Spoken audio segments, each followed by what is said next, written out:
Hi, it's Reno with Jewelry in the Box. I figured I'd have a little fun tonight.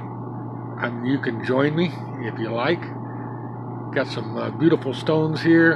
I'm still doing research on a lot of this stuff, so understand that nothing definite on or no appraisals or gemologist paperwork. I'm doing a lot of the research myself.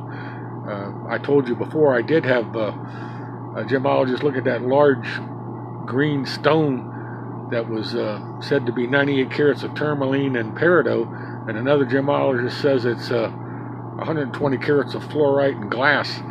So, I mean, that's a major difference in appraisals, clarification, or whatever. So I do a lot of this myself also. Here's something that's fun. I like it. I think it's fun. This is a moonstone. It's a white moonstone. You can look at this ring. Look at the heaviness of the silver. Look the way that shank, how thick and big it is. And if you take this outside, if you hit some of this stuff with the right light, it gives different colors. This one has a beautiful blue undertone. If I can get it in the light later, I'll put it up and show that. That's a neat ring. Here's the bluish green ring that I thought looked similar to tourmaline. I haven't got an appraisal on this or a geologist to look at it, but look at those blue stones on the side. It's got white similar stones. I believe those are blue and white, different sapphires. The center ring, I'm leaning towards tourmaline. It's gorgeous. Look at that color play. And look at that flash. It's a beautiful ring.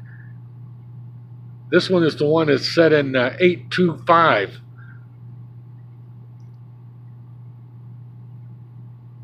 If you do research on that, they did make gold with 825 indicates 82.5% purity in gold, which is approximately 19 carats. And that was done on some of the stuff that was a little more older. Just to the left of that, I haven't done much at all on this one, but another ring that's gorgeous to me is citrine orange and the yellow citrine. I've got bicolor citrine also on some things. I'll put those up later, but look at the thickness of this and look how this is made. This was another one at an antique mall. Most of my stuff I get from antique malls, thrift stores, and things of that nature. Here's the old Imperial Topaz. Look at the beautiful color play on this. And see that kind of a peach color in the middle?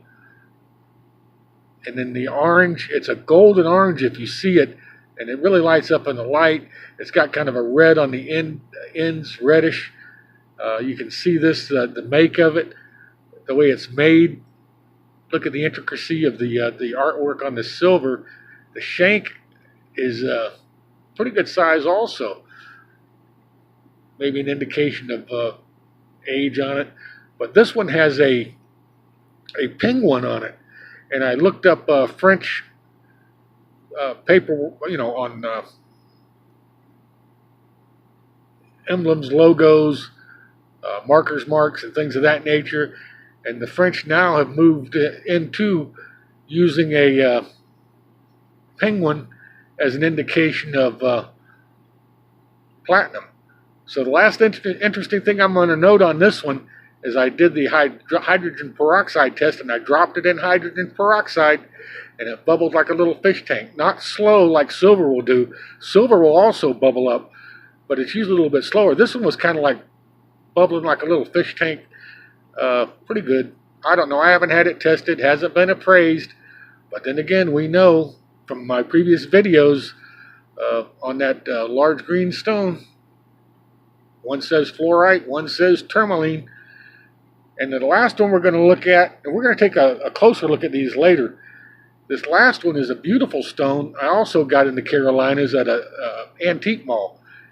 And I believe it's raw emerald. I don't really, or haven't got any specifics on it yet, but it's beautiful. I mean, it's not the $80,000, $100,000 emerald navy that's polished and sitting. But this one, I believe, might be a raw emerald, and it's well done silver. I mean, it's a nice looking ring. I believe more antiquish also.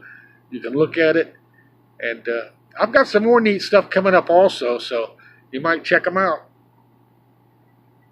I appreciate it. Thank you.